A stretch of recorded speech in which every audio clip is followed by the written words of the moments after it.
O livro de Tobias, apócrifo para os protestantes, deuterocanônico para os católicos, canônico para os ortodoxos e anglicanos.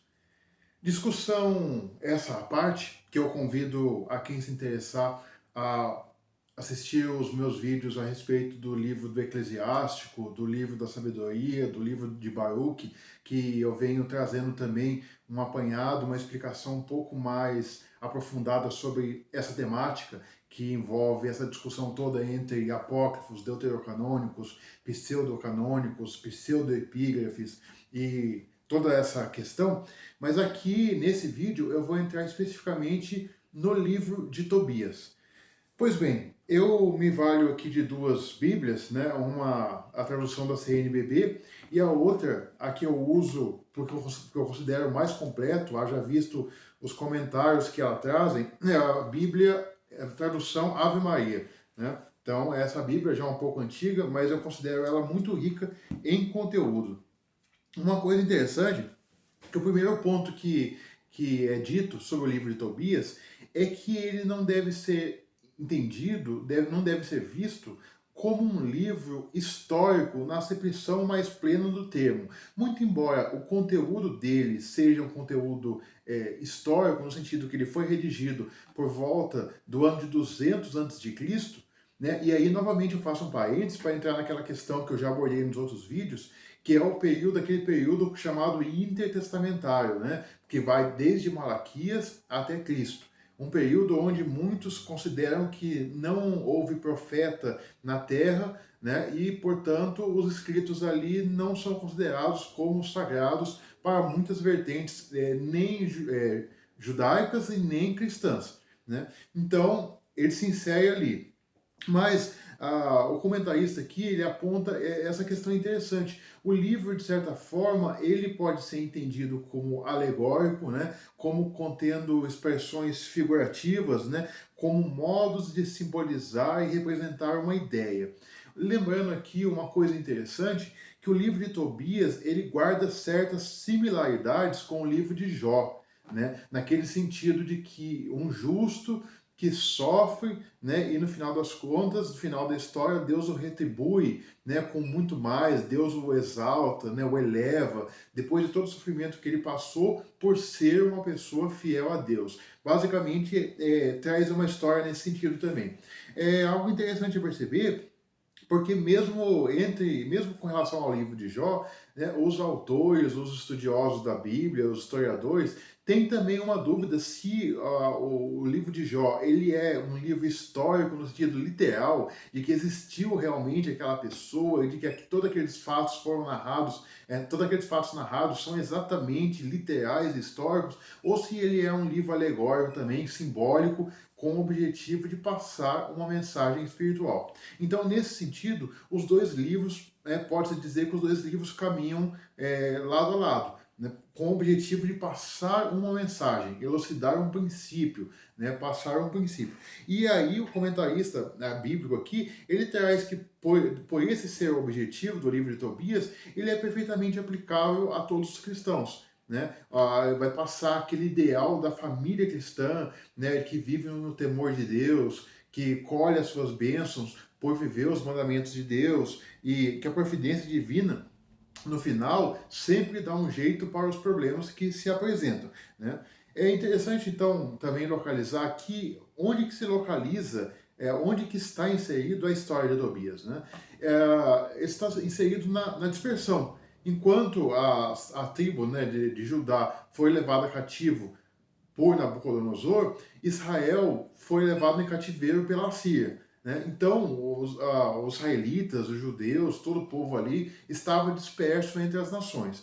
Então, uma coisa interessante é que durante esse período da dispersão, nós temos o quê? Temos histórias de pessoas isoladas, né? Como, por exemplo, a história de Esther, né? A história de Daniel, a mesma história de Tobias aqui, que ele se passa lá, né, no cativeiro, né? O próprio Baruch, que eu trouxe num vídeo anterior, também, ele fala sobre aquele período também, né? Então, Tobias, ele, na verdade, é um romance que ele ilustra alguns conceitos muito interessantes, né?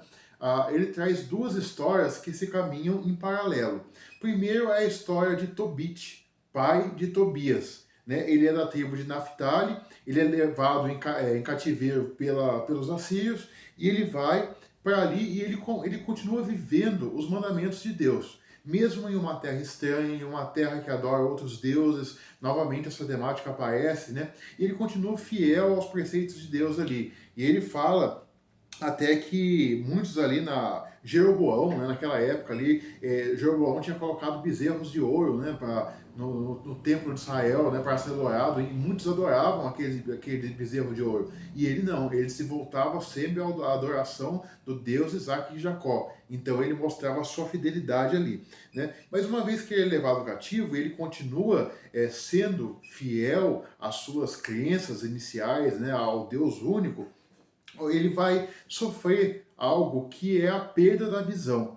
Né? Ele fala que ele está em um momento ali, né, e acontece que cai, né, sobre ele uma certa substância, vamos dizer assim, né, de um pássaro, e aquilo ali cega, né, cega ele. E ele vai, aí, mas entrando num paralelo com a história de Jó, ele vai se lamentar, né, durante um bom tempo, não ele se lamentar, mas também uma similaridade aqui, a esposa dele começa a provocar ele de certa forma, né? Você é um homem fiel, e acontece isso com você, você fica cego.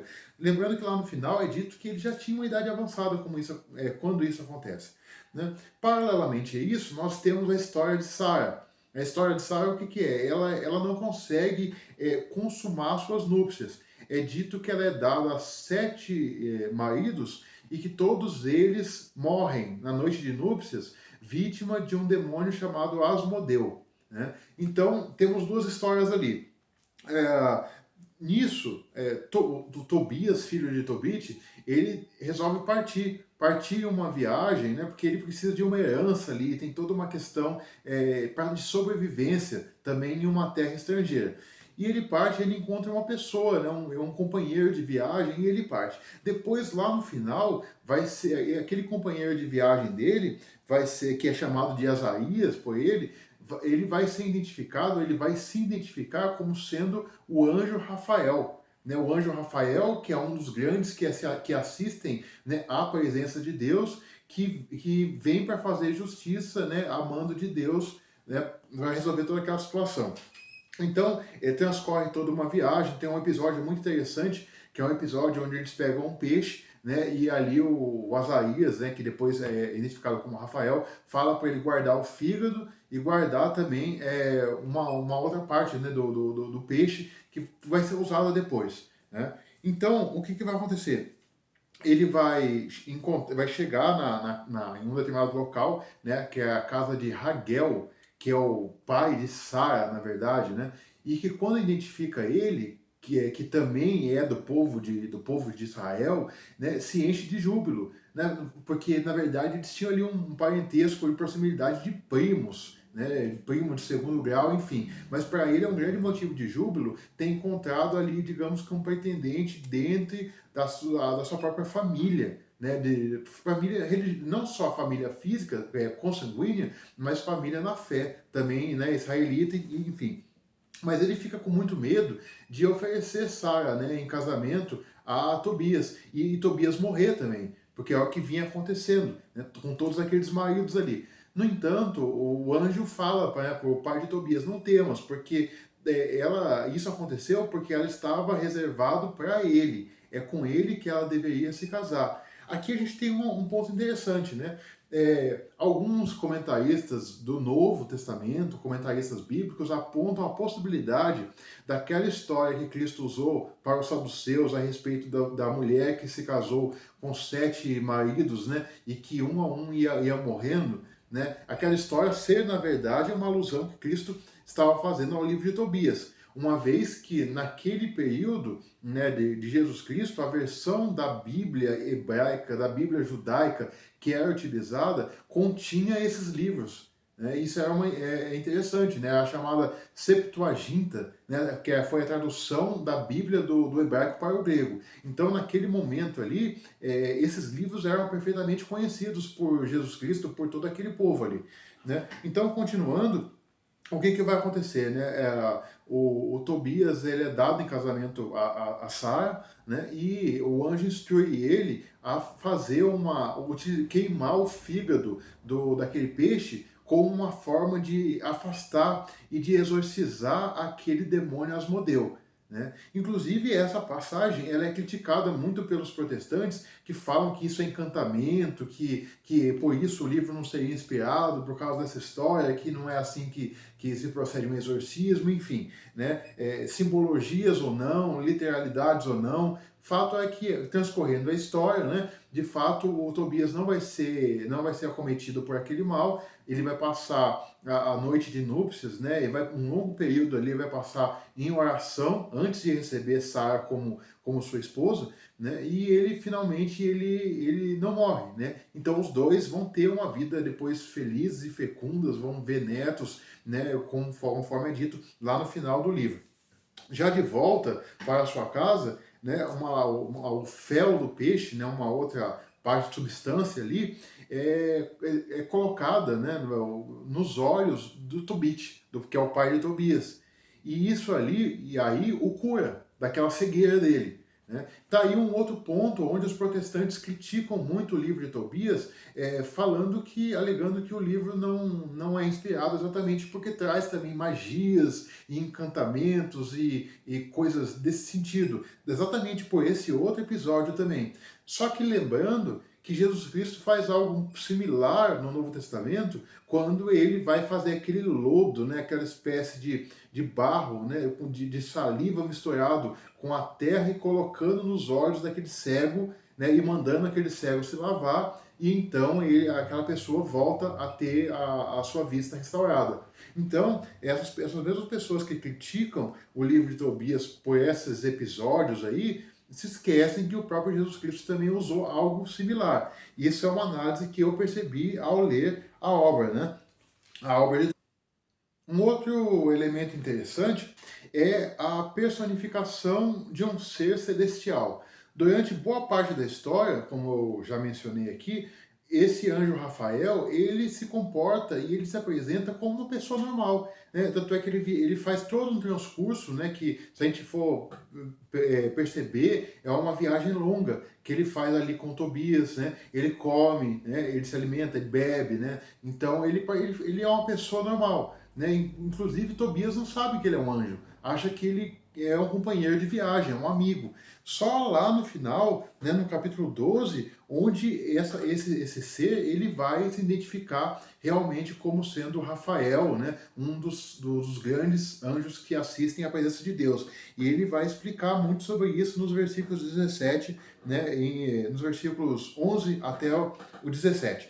Então, ele vai falar exatamente como se dava aquela personificação, né? E ele vai falar, adora a Deus. Tudo isso foi feito pela vontade de Deus.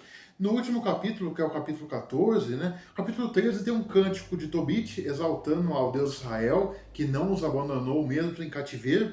E no capítulo 14 vai falar sobre o testamento final dele, que eles viveram muito felizes, foram fecundos, né, em filhos. Tobit viveu muitos anos ainda depois de recuperar a sua visão. Né? Tobias foi muito feliz com Sara, né? Teve filhos, teve netos, enfim. Um ponto que, para finalizar o vídeo, eu gostaria de elucidar para vocês é que o livro pode fazer algumas alusões à doutrina do Evangelho restaurado, conhecido como casamento celestial ou casamento eterno. Né? Alguns estudiosos aí traz, como eu já mencionei, que aquele episódio de Cristo falando aos saduceus a respeito da mulher com 7 maridos, na verdade era a história de Tobias, né? E que por quê? Porque na verdade havia um que estava destinado a ela para todo sempre. Inclusive o livro de Tobias fala da câmara nupcial, né? Então eu deixo aqui a minha análise para vocês. Se vocês gostaram, deixem um like, comentem, se inscrevam no canal. Eu sempre procuro melhorar o meu trabalho. O comentário de vocês, críticas construtivas são muito bem-vindas. Obrigado, pessoal.